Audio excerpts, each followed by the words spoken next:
Alright,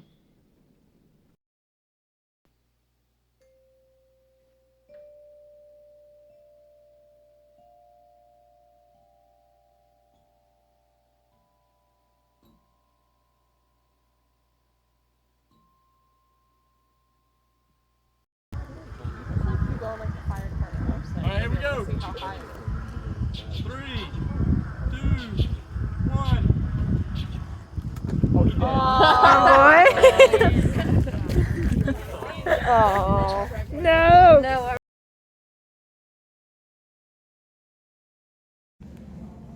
Alright. Hi. Okay. So I'm Kate, and this is Campbell. This is our project. Cool. Alright, so talking about it, let's start. So, to create our diagram, we outlined each layer surrounding the egg. The first layer, it was like a glue stick case that the egg was placed inside of. Since the glue sticks were more flexible than the toothpicks, we thought the bounciness of them would help to absorb some of the force when the egg hit the ground. The second layer was the cotton balls, which we planned to stretch around the glue case. The final layer was a cube of toothpicks the egg would be placed inside too, as well,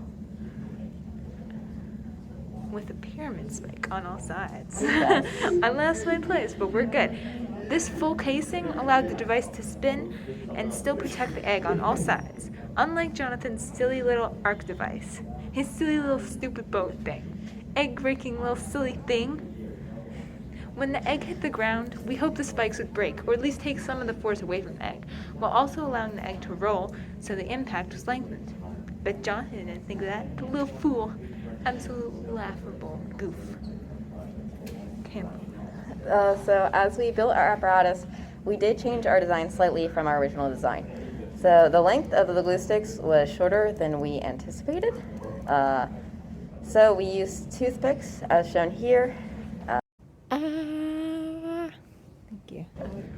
to create a case that was large enough for the egg to be slipped into. Instead of creating a toothpick cube to put our egg in as planned, we created a different shape out of the triangles to better fit the egg. We also created more spikes than we first thought in order to fully cover the egg. Our finished design weighed about 92 grams. So on the drop, our egg did crack, very sad. But from what we could see, the egg actually ended up slipping out of the hot glue stick case when it was dropped, and then it cracked once it hit the ground. And from what we could see, our toothpick and glue structures were all intact, even though our egg wasn't. Likely, since our apparatus was relatively light without the egg, the force of hitting the ground was lessened with the egg dislodged.